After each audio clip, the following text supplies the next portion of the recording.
Masih dalam topik keluarga, saudara, hari ini kita akan belajar satu prinsip rohani yang sangat penting dalam kerajaan Allah. Ini prinsip, artinya ini adalah sebuah hukum. Seperti hukum alam, kalau matahari itu terbit di sebelah timur dan tenggelam di sebelah barat.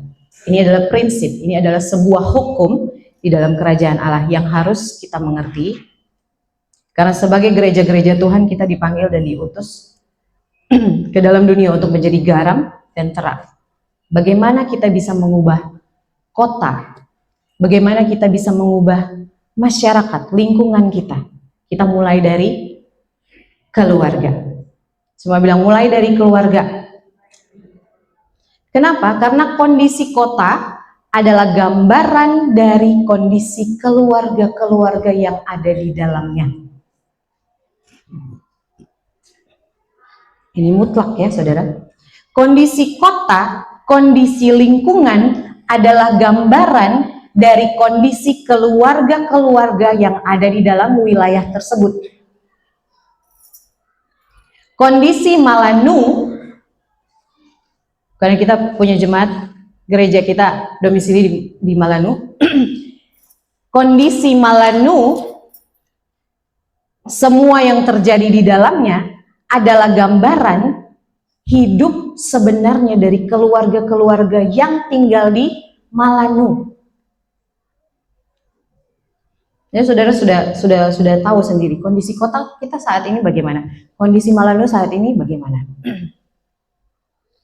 apa yang sedang marak terjadi, apa yang mayoritas orang-orang lakukan. Itulah kondisi keluarga-keluarga di dalam wilayah tersebut.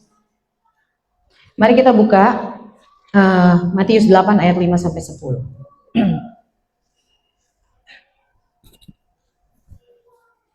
Matius 8 ayat 5 sampai 10. Hari ini kita tidak buka banyak ayat.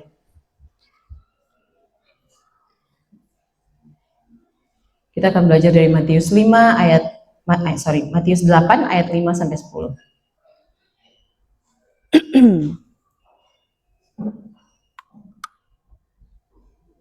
Ya, udah ada di layar. Mari kita baca sama-sama. 1, 2, 3. Ketika Yesus masuk ke Kapernaum, datanglah seorang perwira mendapatkan dia dan memohon kepadanya, "Tuan, hambaku terbaring di rumah karena sakit lumpuh dan ia sangat menderita." Yesus berkata kepadanya, "Aku akan datang menyembuhkannya." Tetapi jawab perwira itu kepadanya, "Tuan, aku tidak layak menerima Tuhan di dalam rumahku. Katakan saja sepatah kata, maka hambaku itu akan sembuh. Sebab aku sendiri seorang bawahan, dan di bawahku ada pula prajurit. Jika aku berkata kepada salah seorang prajurit itu, 'Pergi,' maka ia pergi. Dan kepada seorang lagi, 'Datang,' maka ia datang. Ataupun kepada hambaku, 'Kerjakanlah ini,' maka ia mengerjakannya." Setelah Yesus mendengar hal itu, heranlah ia dan berkata kepada mereka yang mengikutinya, "Aku berkata kepadamu,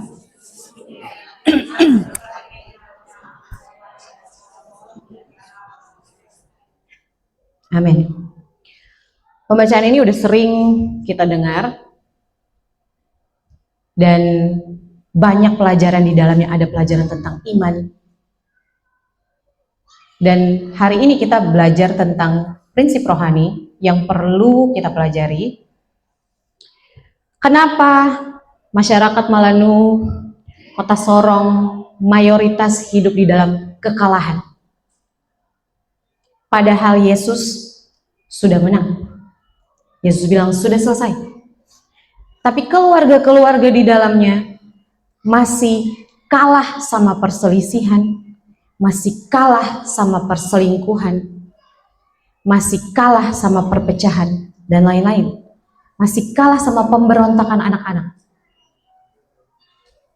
Bagaimana keluarga bisa hidup berkemenangan?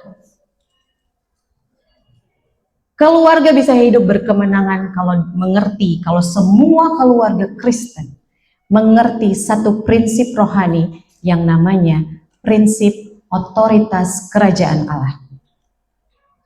Semua bilang sama-sama, prinsip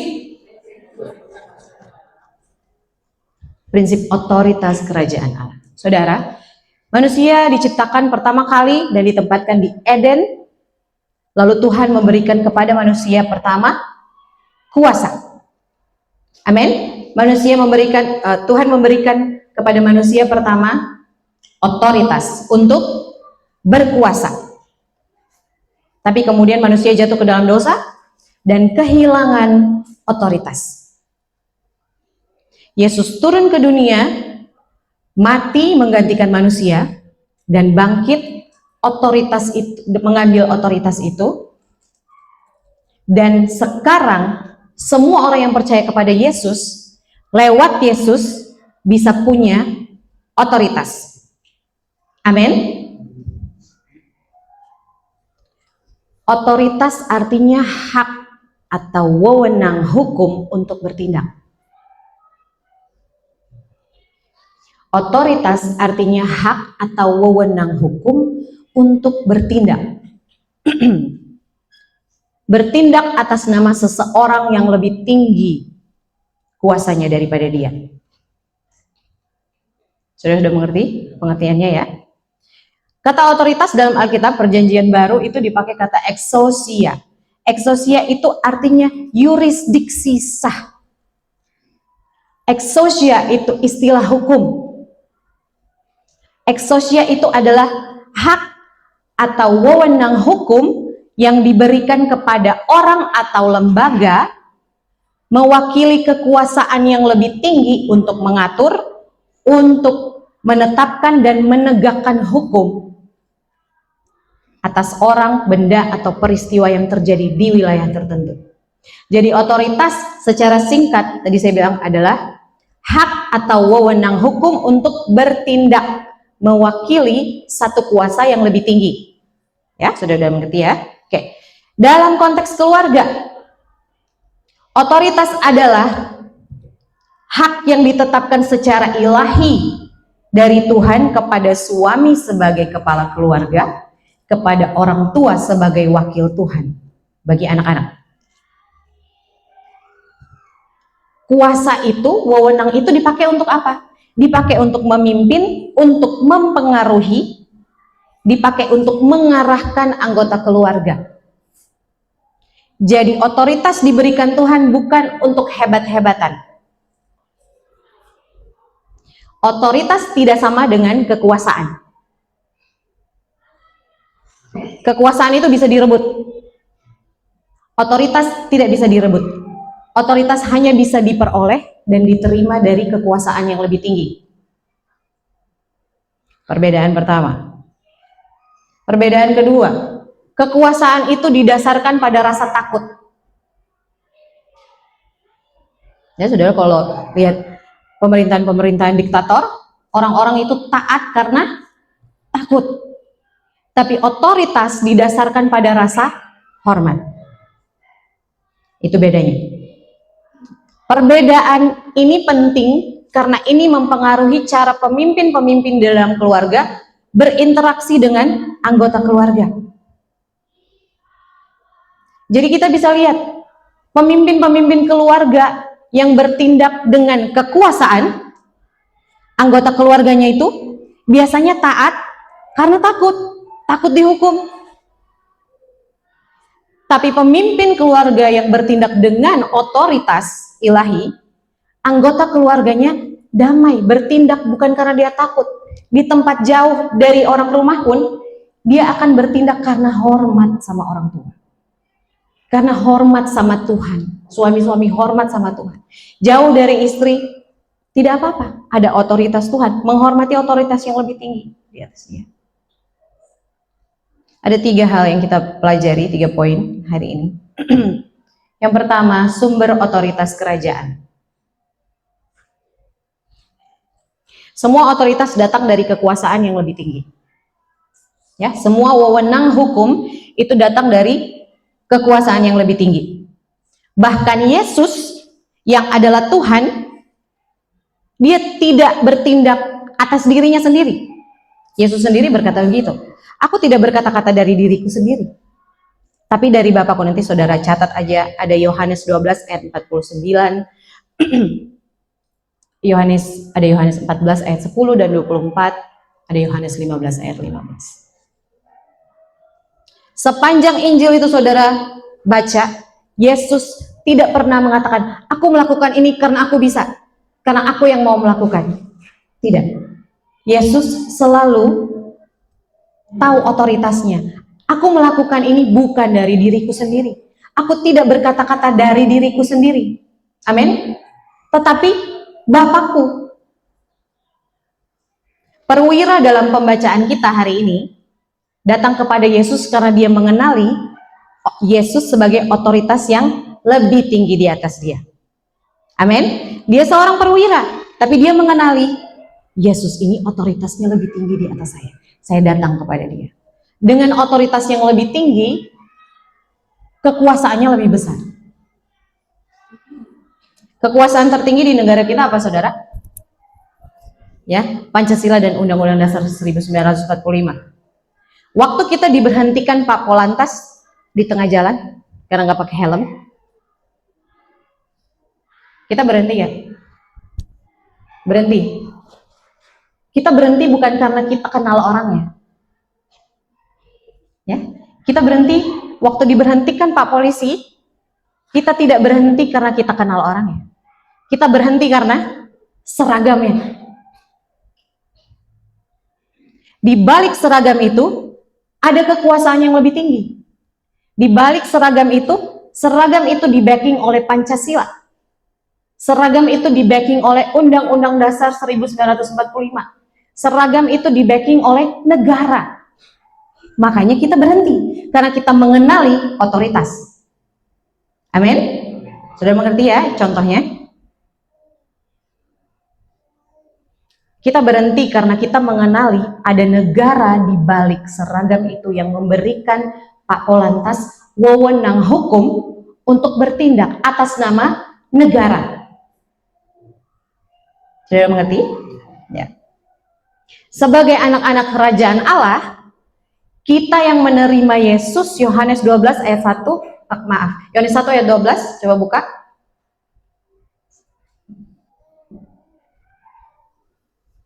Mari baca sama-sama, 1, 2, 3. Tetapi semua orang yang menerimanya diberinya exousia, supaya menjadi anak-anak Allah, yaitu mereka yang percaya dalam nama saudara dan saya yang sudah menerima Yesus diberi otoritas, hak, wewenang hukum untuk bertindak atas nama Tuhan. Di dalam keluarga, bapak, ibu, orang tua, anak-anak yang sudah menerima Yesus diberikan exousia, diberikan otoritas untuk bertindak untuk dan atas nama Tuhan.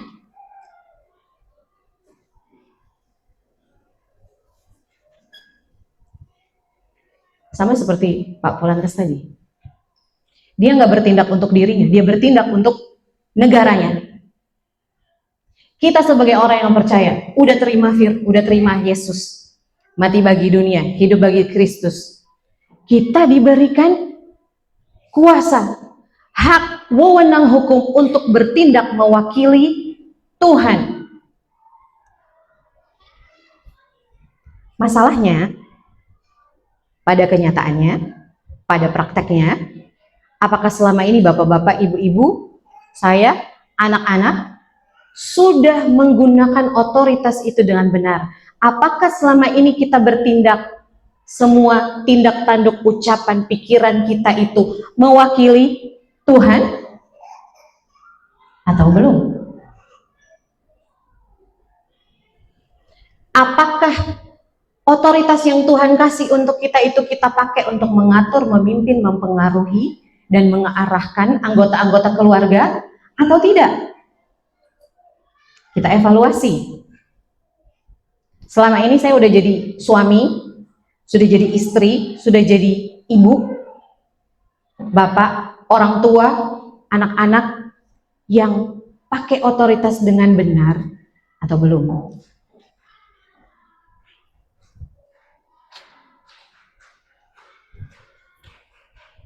Kalau perwakilan-perwakilan negara itu berbuat salah, siapa yang tercoreng mukanya? Bukan mereka, negara. Kalau kita sebagai perwakilan-perwakilan Kristus di dunia serong, tidak menggunakan otoritas, menyerongkan otoritas, siapa yang tercoreng mukanya? Kekuasaan yang lebih tinggi yang kasih kita otoritas. Jadi kita evaluasi selama ini, apakah saya sudah mewakili Tuhan dengan benar atau saya selama ini mempermalukan Tuhan? Di dalam keluarga, apakah saya punya kata-kata terhadap anak-anak? Apakah saya punya kata-kata terhadap istri itu mewakili Tuhan atau mempermalukan Tuhan? Dalam keuangan, apakah saya sudah mewakili Tuhan bikin keputusan keuangan yang benar atau saya mempermalukan Tuhan? Saya sedang merugikan kerajaan Allah.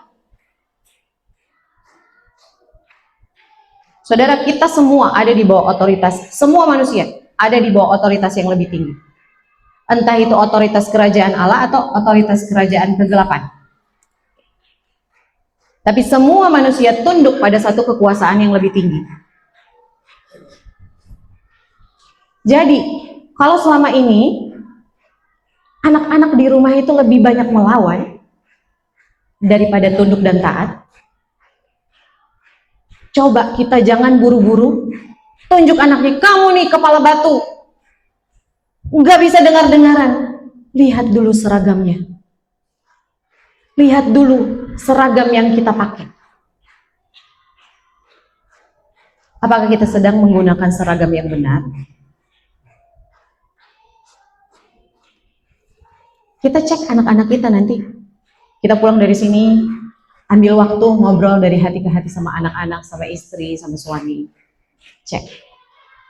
Apakah selama ini mereka taat melakukan yang benar karena takut atau karena hormat? Kalau jawabannya karena takut, kita udah salah besar, kita udah salah, melenceng jauh. Karena otoritas dari Tuhan seharusnya tidak bikin orang takut, tapi hormat. Kalau anak-anak melakukan karena anak-anak, istri, suami melakukan sesuatu karena takut, di depan orang tua manis, di belakang berandal, di belakang liar, karena melakukannya karena takut, bukan karena hormat. Tuhan tidak kasih kita roh ketakutan, amin. Tapi roh yang membangkitkan kekuatan, kasih, dan ketertiban. Kalau rumah tangga nggak tertib, cek. Itu pasti bukan roh Tuhan yang memberikan kita kuasa. Kalau anak-anak nggak tertib, istri nggak tertib, suami nggak tertib, tangannya, matanya nggak tertib, cek. Tuhan nggak kasih kita roh yang di depan itu takut, tunduk, hormat banget. Di belakang, wah, pro player, pemain handal.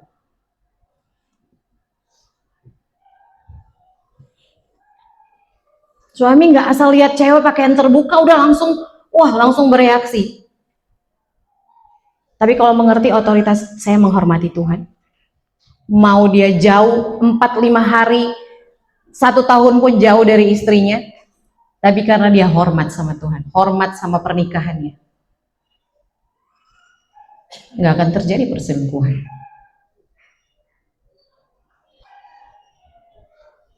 Istri tidak sedikit-sedikit ngomel, semuanya ngomel panjang lebar.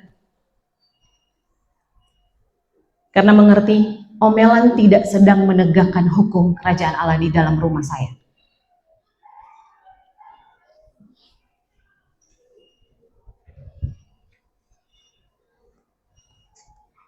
Yang kedua,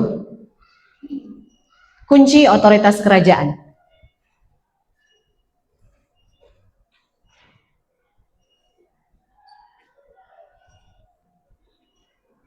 Yang pertama tadi adalah sumber.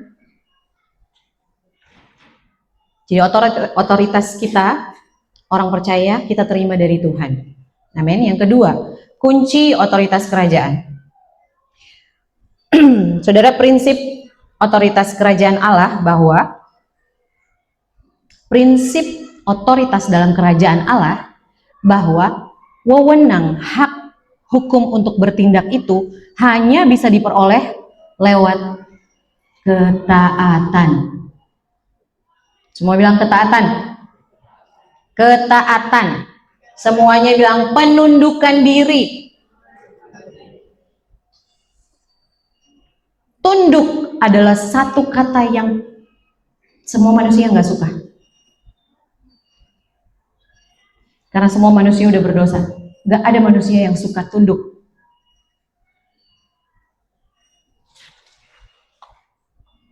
Tapi tidak ada wewenang hukum kerajaan Allah untuk bertindak tanpa ketaatan.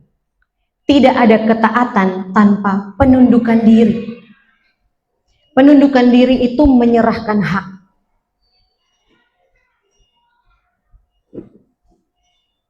Hak untuk membela diri. Hak untuk argumen. Absolut, taat yang absolut, tanpa tanya-tanya. Ingat Abraham disuruh mengorbankan Ishak, dia nggak tanya, Tuhan sabar, ini Tuhan kah bukan ya? Tuhan serius? Masa saya tunggu lama ini baru Tuhan suruh saya mengorbankan dia? Ketaatan absolut.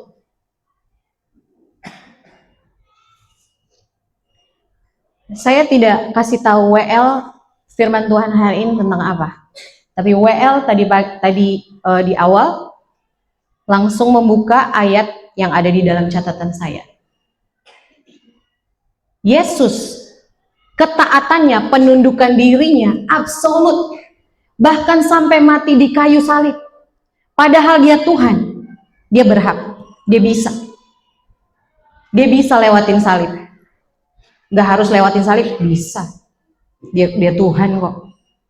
Tapi karena penundukan diri Yesus, karena ketaatan Yesus, dia dikaruniai nama di atas segala nama. Kepadanya diberikan kuasa di surga dan di bumi. Otoritas exousia. Prinsip kerajaan Allah itu sangat bertolak belakang dengan prinsip-prinsip dunia. Dunia mengajarkan kita, be yourself, jadilah dirimu sendiri. Yesus ajarin kita, jadilah seperti Kristus. Teladanilah Kristus.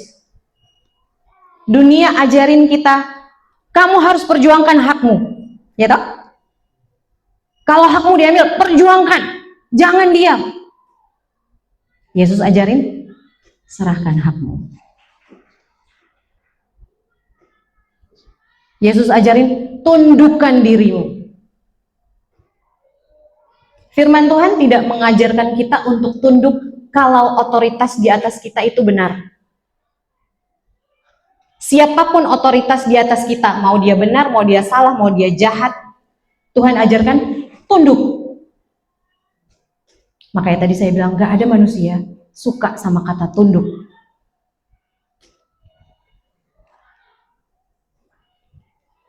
Karena kita ini dikandung dalam dosa, jatuh ke dalam dosa. Jadi lebih natural bagi manusia untuk memberontak daripada untuk tunduk. Pemberontakan pertama terjadi di mana, saudara? Di mana? Sebelum terjadi Taman Eden, udah terjadi di surga. Siapa yang memimpin pemberontakan itu? Yes. Jadi semua yang memberontak bapaknya bukan Yesus, bapaknya bukan Tuhan Allah. Semua pemberontak bapaknya si pemberontak itu.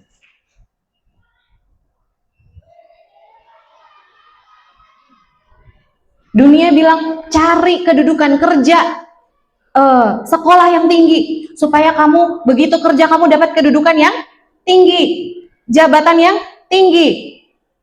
Yesus ajarin, kamu mau jadi besar, kamu harus jadi kecil. Kamu mau jadi besar dulu, kamu mesti jadi kecil dulu.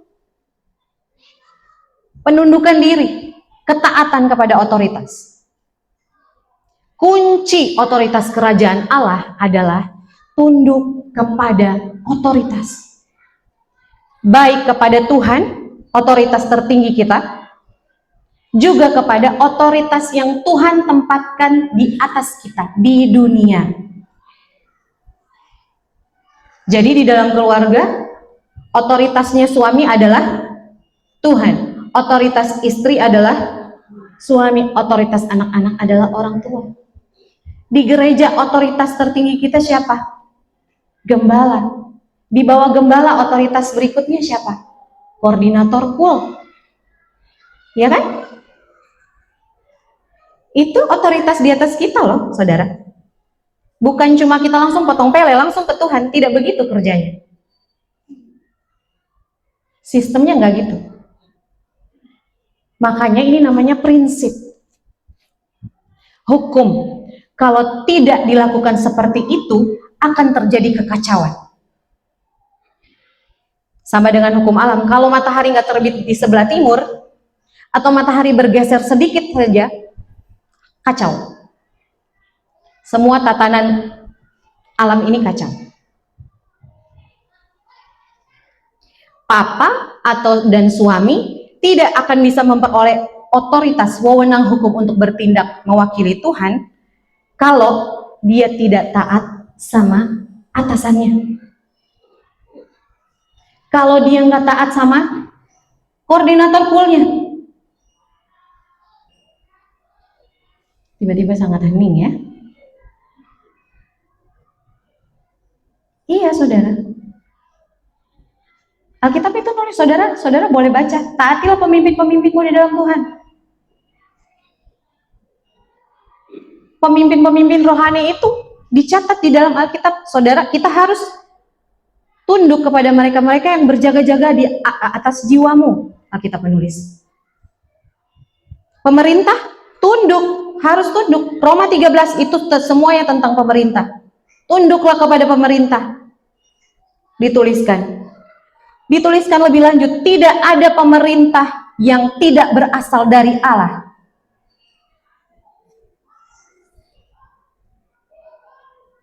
Kita bilang kita taat kepada Tuhan, tapi kita memberontak terhadap pemerintah. Itu omong kosong. Kita bilang kita taat sama Tuhan, tapi koordinator KUL, koordinator pria battle, koordinator WBI terus, ayo mengingatkan, ayo ke ibadah, ayo datang ya. Nggak datang. Tidak tunduk sama otoritas. Menganggap, saya kan tunduk sama Tuhan, potong pele, nggak gitu kerjanya, saudara.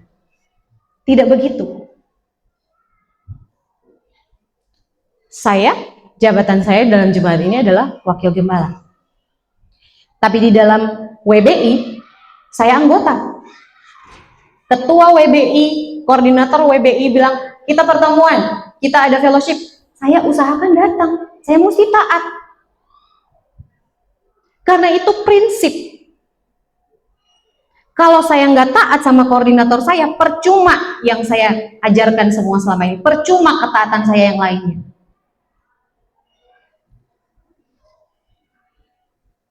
Saya minta maaf kalau saudara tersinggung ya.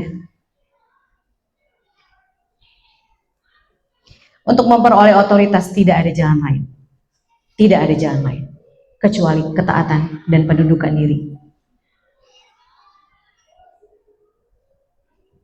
Ini bukan hal yang mudah.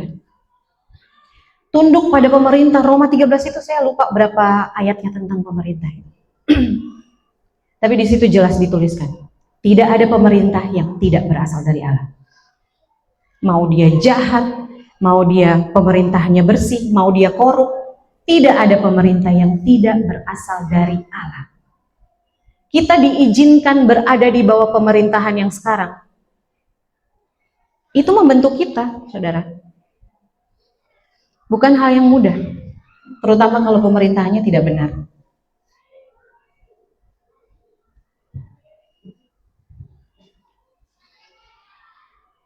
Kalau tidak benar, kan dunia mengajarkan kita, perjuangkan hakmu, ya. Ayo kita berontak. Lepaskan kita dari NKRI. Tuhan suruh takluk kepada pemerintah, tapi kita berontak. Saya nggak berbicara ini karena saya ada di pihak pemerintah, saudara. Saya tidak di pihak pemerintah. Saya juga punya keberatan-keberatan, punya keluhan-keluhan tentang pemerintahan kita. Tapi saya juga tidak berada di pihak rakyat yang memberontak kepada pemerintah. Saya ada di pihak kerajaan Allah, menegakkan kebenaran.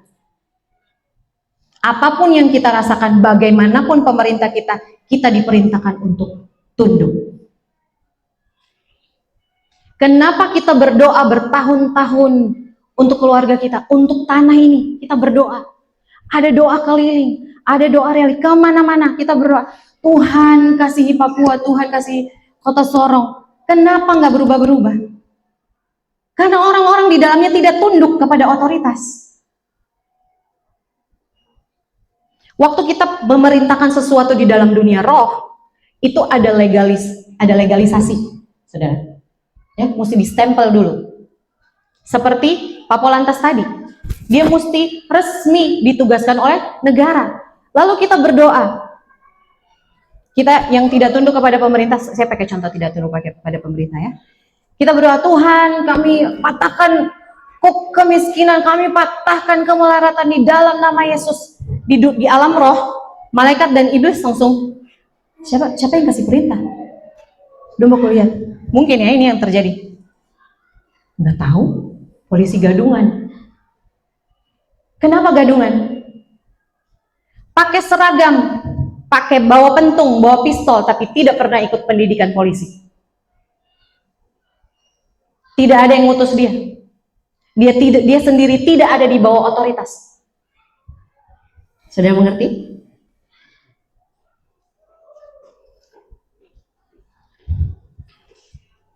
Paulus waktu menulis tunduklah kepada pemerintah, ini pemerintah Romawi ya. Paulus waktu menulis ini bukan karena dia ada di bawah pemerintahan yang baik, yang bersih, tidak.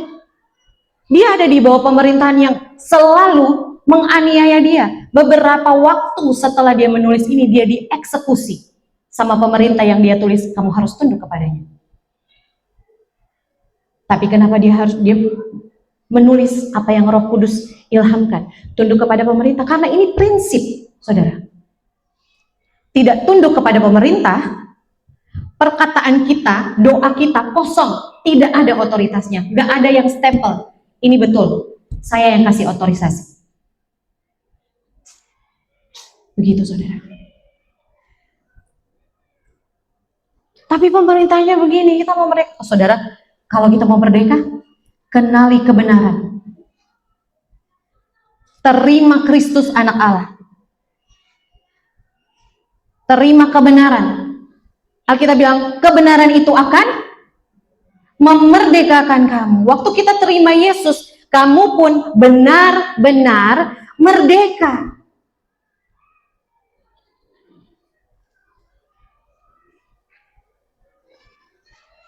Dan kita akan mengalami kemerdekaan hidup yang luar biasa, saudara. Kalau kita mengerti prinsip otoritas kerajaan Allah.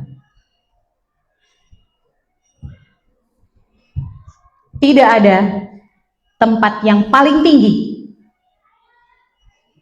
di dalam prinsip kerajaan Allah. Tidak ada tempat yang paling tinggi posisinya, paling tinggi jabatannya, selain berada di bawah otoritas.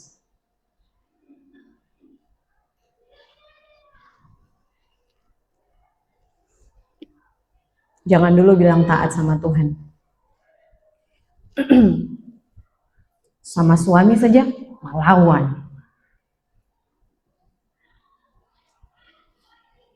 Gak bakal ada otoritas. Bagaimana mau punya otoritas rohani kalau pemimpin di dunia yang kelihatan saja dicuekin? Ini terlalu hening ya saudara, apa saudara terlalu tegang? Jadi saudara jangan heran keluarga-keluarga banyak tidak punya otoritas. Nggak bisa mendoakan anaknya sembuh, anak sakit sembuh. Mesti telepon koordinator KUL yang dia lawan-lawan itu. Ibu bisa datang nggak tolong? Sapu anak dia step-step. Jangan heran kalau kita nggak bisa usir setan, nggak bisa melayani pelepasan, tidak ada otoritas di dalam kita. Karena kita sendiri tidak tunduk di bawah otoritas yang ditempatkan Tuhan di atas kita. Makanya waktu perintah itu keluar dari mulut kita, tidak dikenali, nggak ada legalisasi di dunia roh. Mereka dia atas nama siapa? Mungkin baku bisa gadungan, bawa pistol, bawa pentung, tapi nggak ada yang tugasin dia. Kemarin kami Bible Camp anak-anak. Kami mengajarkan otoritas yang sederhana dalam bentuk yang paling sederhana. Yang di atas ada saya dan Hana, di atas kami ada Bapak Gembala, Ibu Gembala. Terus di bawah mereka ada saya dan Hana. Di bawah saya dan Hana ada 7 kakak-kakak mentor yang lain. Jadi anak-anak para peserta Bible Camp itu mendengarkan perintah komando dari atas langsung, tapi tidak dengar langsung dari mulut Bapak Gembala dan Ibu Gembala. Tidak dengar perintah langsung dari mulut saya dan Hana. Mereka dengar dari mentor di atasnya.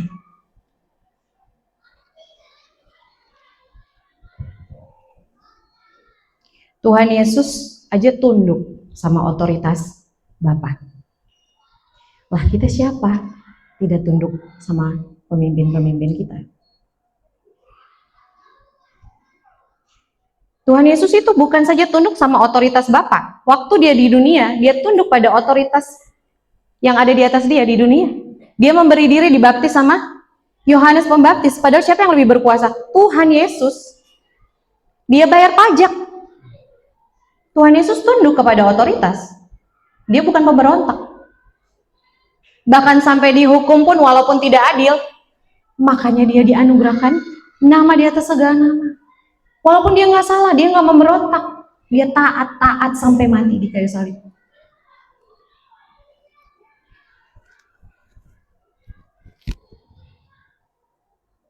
Saya kepala keluarga, kamu diam. Tuhan bilang saya imam, kamu tunduk. Tapi dia sendiri nggak tunduk sama otoritas, nggak tunduk sama bosnya di kantor. Tukang melawan kepala, melawan setengah mati. Tidak tunduk sama otoritas, tapi bawa-bawa nama Tuhan. Tuh kan, gadungan toh? Ya. Atau ada istri yang udah bertobat, suaminya belum. Saya lebih tahu kebenaran, kamu ikut saya. Ya enggak? Saya yang udah lahir baru, kok ikut saya? Kemudian bertanya-tanya, kenapa soalnya keluarga ini tidak maju-maju? Kenapa sampai suami tidak bertobat? Karena istrinya tidak tunduk di bawah otoritas. Efesus tidak menuliskan istri tunduklah kepada suamimu, tapi kalau dia belum bertobat tidak usah. No, enggak. Istri tunduklah kepada suamimu, titik.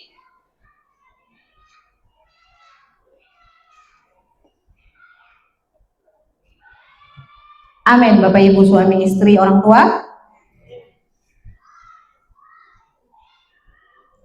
Jangan kita jadi petugas gadungan.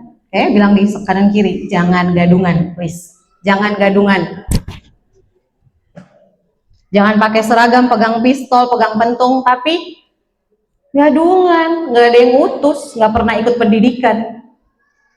Itu kayak anak-anak Skewa, saudara, di Kisah Para Rasul. Anak-anak Skewa mau usir roh jahat dari orang, mereka tidak pernah ikut pemuritan, nggak ada di bawah otoritas para rasul. Demi nama Yesus yang diberitakan oleh, kan gitu ceritanya loh. Terus iblisnya bilang gini, Yesus saya tahu, Paulus juga saya tahu. Oh ini siapa? Kan malu gitu. Tidak cukup sampai di situ. Alkitab menuliskan roh jahat itu menggagahi, melecehkan orang-orang itu dan mengalahkannya. Kenapa? Nggak punya otoritas, tidak tunduk di bawah otoritas. Atas kuasa siapa kamu suruh kami keluar? Dia bilang, demi nama Yesus yang diberitakan oleh. Itu sangat. Itu lucu, tapi itu yang terjadi dalam kehidupan kita. Kamu harus hormati orang tua, karena firman Tuhan bilang begitu, bawa-bawa nama Tuhan. Papa mama sendiri tidak tunduk sama Tuhan, tidak tunduk sama koordinator pool, tidak tunduk sama bos di tempat kerja, tidak tunduk sama dosen di tempat kuliah.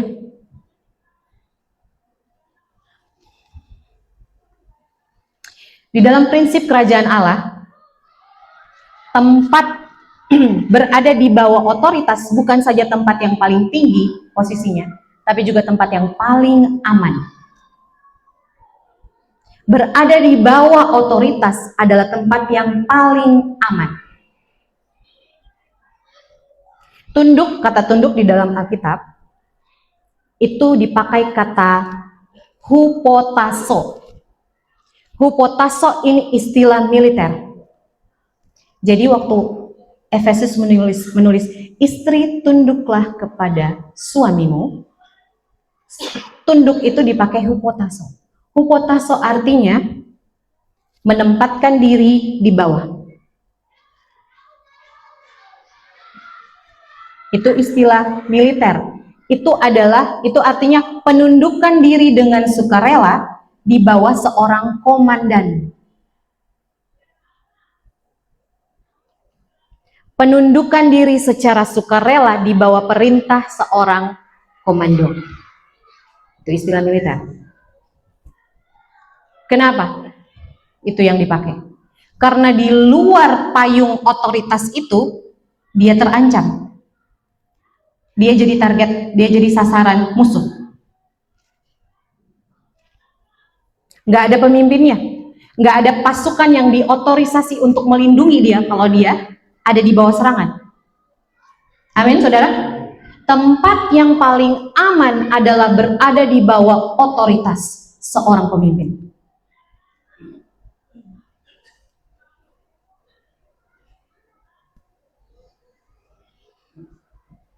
Ada orang yang menderita karena keterikatan roh padahal udah terima Yesus. Apa yang salah? Mungkin ada yang belum diputuskan, mungkin udah diputuskan segala macam. Masih tetap terikat. Apalagi yang salah? Dia nggak tunduk, dia nggak punya otoritas. Dia nggak ada. Otoritas itu payung, saudara.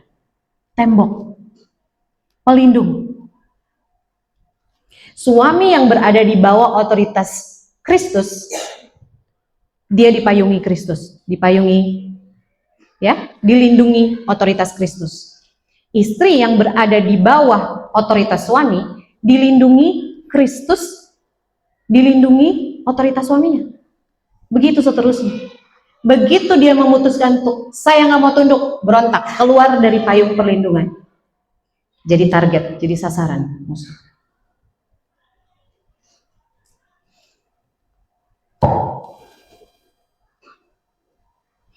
Jadi berada di luar otoritas berarti tidak ada perlindungan. Perwira pada pembacaan kita hari ini mengenali Yesus sebagai orang yang juga berada di bawah otoritas. Kalimat aslinya pada ayat 9 itu begini. Coba buka ayat 9.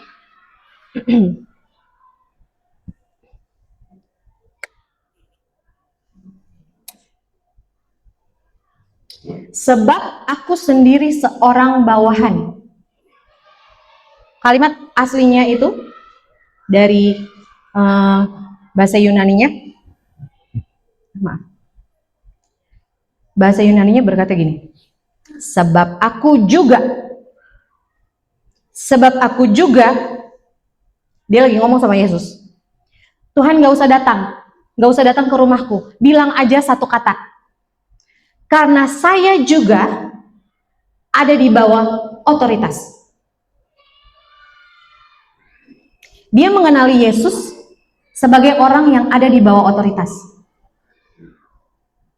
Karena selama Yesus di dunia, semua yang dia lakukan, Yesus bilang, ini bukan dari aku, ini dari Bapakku. Ini bukan perkataanku, ini perkataan Bapakku. Dia mengenali otoritas itu, seorang prajurit. Karena itu sebuah sistem militer, otorisasi Otoritas itu sistem perlindungan militer kita, rohani kita, saudara.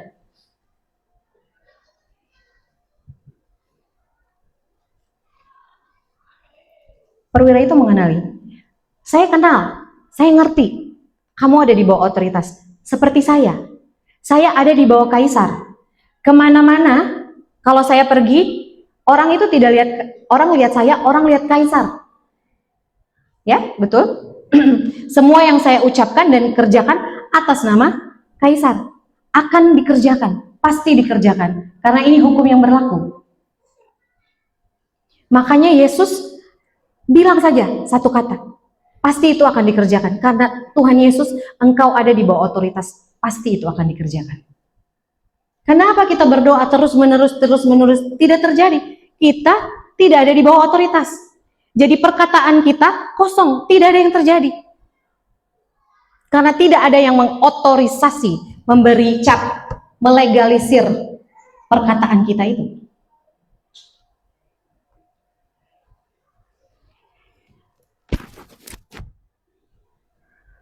Kenapa keluarga kita belum berubah? Kenapa Malanu masih banyak miras, masih banyak begal, masih banyak orang baku bunuh, masih banyak mabuk-mabukan, lokalisasi belum tutup? Kenapa? Karena banyak keluarga-keluarga Kristen di Malanu tidak mau berada di bawah perintah seorang komandan. Tidak mau berada di bawah Tuhan, tidak mau diatur sama Tuhan, tidak mau diatur sama pemimpinnya. Makanya yang didoakan, yang diucapkan itu kosong. Nggak ada legalisasi.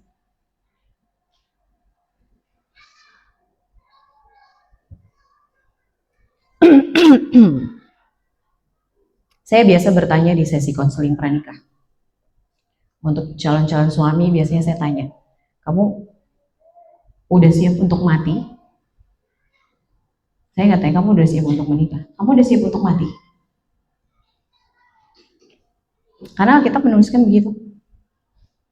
Suami-suami, kasihi istrimu seperti Kristus mengasihi jemaat dan menyerahkan,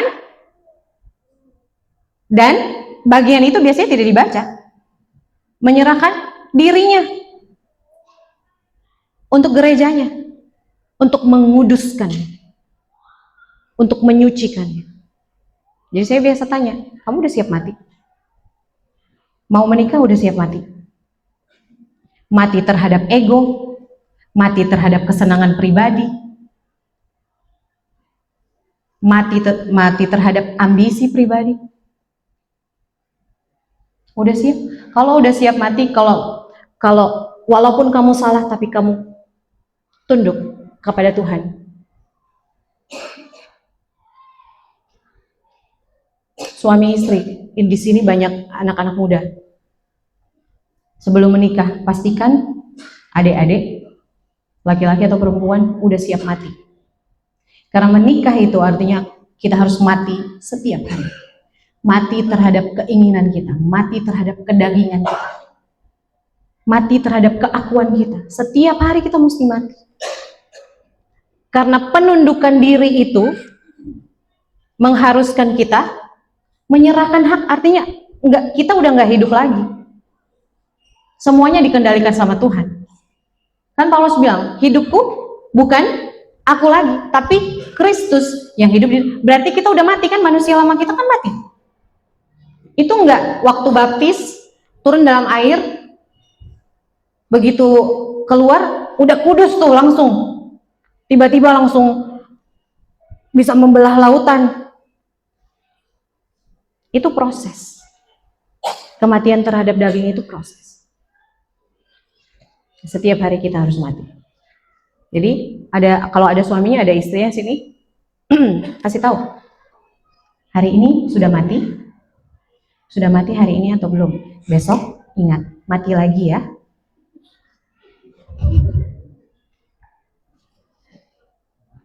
Kalau kedagingannya masih hidup, kasih tahu, kenapa kok belum mati-mati?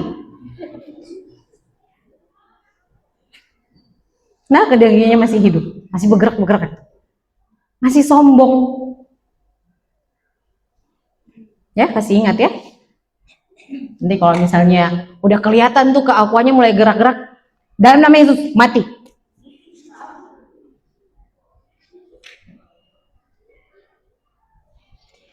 Jadi keluarga kehilangan otoritas karena banyak keluarga tidak mau menempatkan diri di bawah perintah seorang komandan, baik itu Tuhan ataupun otoritas yang Tuhan tempatkan di atas kita.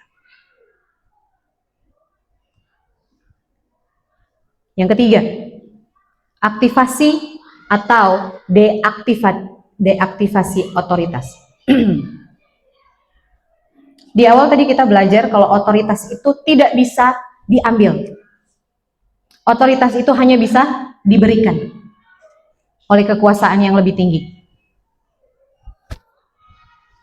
Otoritas dari Tuhan bisa hilang. Otoritas dari Tuhan kepada kita orang percaya bisa hilang kalau kita nggak taat. Karena kuncinya itu hanya bisa diaktifasi oleh ketaatan dan penundukan diri. Tadi kita udah belajar, kan? Kuncinya. Jadi dia bisa hilang, tidak menjadi kosong, tidak ada otoritas, tidak ada kuasa, waktu kita tidak taat. Amin. Waktu hidup dalam ketidaktaatan, otoritas itu hilang. Waktu istri nggak tunduk sama suami, suami nggak tunduk sama Tuhan. Waktu anak-anak tidak taat sama orang tua, walaupun udah benar, udah berbahasa roh, udah lah apa segala macam, tapi melawan, tidak taat, otoritas itu hilang. Itu menutup kemampuan kita untuk berjalan di dalam kekuasaan spiritual.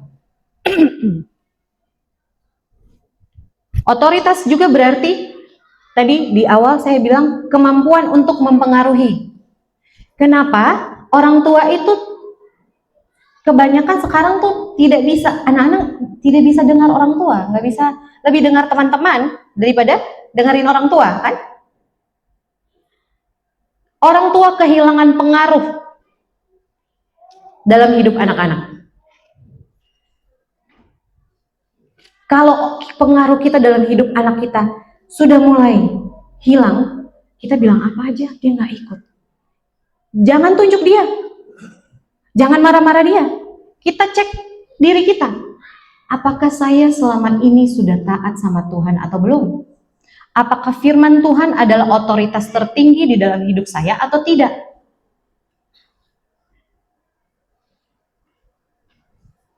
Dosa menyebabkan hilangnya otoritas, seperti waktu penciptaan tadi.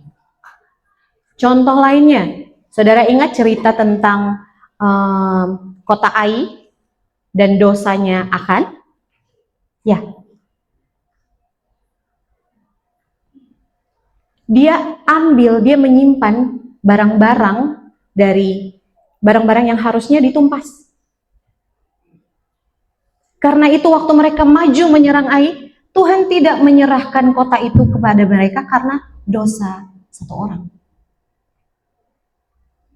Keluarga hilang otoritas, diserang sama musuh. Kita berdoa, kenapa ini tidak terjadi? Kenapa kita usir-usir setan ini, yang tukang-tukang bohong ini, kenapa tidak? Karena ada dosa. Jadi otoritas bisa dideaktivasi, tidak akan bisa aktif kalau ada dosa. Otoritas juga tidak akan bisa aktif kalau kita tidak terus-menerus menyerahkan diri ada di bawah otoritas Tuhan. Jadi sama Tuhan itu bukan cuma hari Minggu. Intim sama Tuhan itu setiap hari, setiap saat, 24 jam kita diajarkan sama gembala kita. Kalau suaminya yang belum bertobat, jangan tunjuk suaminya. Introspeksi diri. Mungkin saya ada bikin dosa.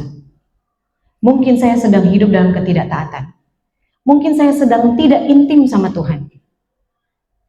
Amin. Yesus heran, kan ayat 10. Yesus heran. Belum pernah ada iman sebesar ini. Iman yang besar itu bukan iman yang membangkitkan orang mati. Bukan. Iman yang besar itu adalah iman yang mengerti tunduk pada otoritas. Kenapa begitu? Waktu kita tunduk di bawah otoritas Tuhan dan otoritas yang Tuhan tempatkan di atas kita, semua yang kita ucapkan terjadi, termasuk membangkitkan orang mati. Amin. Termasuk berdoa, Tuhan, kami lagi kekurangan, saya perintahkan berkat datang dari timur, barat, utara, selatan, dalam nama Yesus. Terjadi. Karena kita ada di bawah otoritas, perintah kita diotorisasi, dilegalisasi di alam roh. Itu iman yang besar. Mengerti otoritas, mengerti penundukan diri. Yesus bahkan tidak perlu ke rumahnya kan? Dia hanya bilang, katakan satu kata saja. Demikian juga orang-orang yang ada di bawah otoritas Yesus. Saudara, kalau kita mau melihat transformasi seperti kesembuhan yang dialami oleh hamba perwira ini, transformasi itu terjadi saat kita menempatkan diri kita di bawah otoritas. Amin. Saat otoritas itu kita peroleh bukan untuk gagah-gagahan. Otoritas itu kita peroleh untuk melayani anggota keluarga kita, mengarahkan mereka kepada tujuan hidup potensi ilahi yang mereka Tuhan tempatkan dalam hidup mereka. Dan dari keluarga, transformasi keluarga berdampak untuk lingkungan, berdampak untuk kota. Amin, saudara. Jadi 3 hal yang kita pelajari pagi hari ini adalah bahwa otoritas itu bersumber dari Tuhan. Lalu kita juga belajar bahwa kunci otoritas kerajaan itu adalah ketaatan dan penundukan diri. Dan kita belajar bahwa otoritas itu bisa hilang kalau kita tidak taat. Bisa hilang kalau kita tidak intim sama Tuhan. Bisa hilang kalau kita berdosa. Ini adalah sebuah prinsip. Jadi kalau kita tidak mengerjakan seperti itu, kita tidak bisa menghidupi janji-janji Tuhan seperti yang ada di dalam Alkitab. Kenapa Tuhan sudah mati, tapi saya masih kalah sama kemiskinan? Kenapa Tuhan sudah mati, tapi saya masih bergulat dengan dosa ini? Belajar hidup di bawah otoritas.